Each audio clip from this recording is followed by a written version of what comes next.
अतुल साहिबा, मेरी डायरी वापस करें आप। अली साहब, शायद आप रात को यहीं सो गए। हो क्या रहा है यहाँ? ये लड़की मेरी अम्मी पर चोरी का इल्जाम लगा रही है। अली कह रही है कि मेरी अम्मी ने इसकी डायरी चुराई है। नूर, ये तुम्हारी डायरी है क्या? देखो।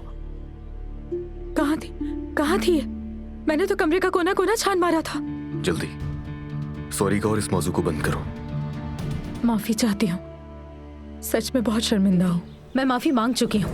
अरे ये ब्रेक क्यों नहीं लग रहा? अलीना क्या हुआ है? नूर, अगर मैं मर जाती तो तुम्हें बहुत अफसोस रहता। फजूल की बातें मत करो। मर्द के एक तरफ उसकी अम्मी और दूसरी तरफ उसके बाबा। मुझे तकलीफ बहुत हुई, लेकिन अच्छा भी लगा।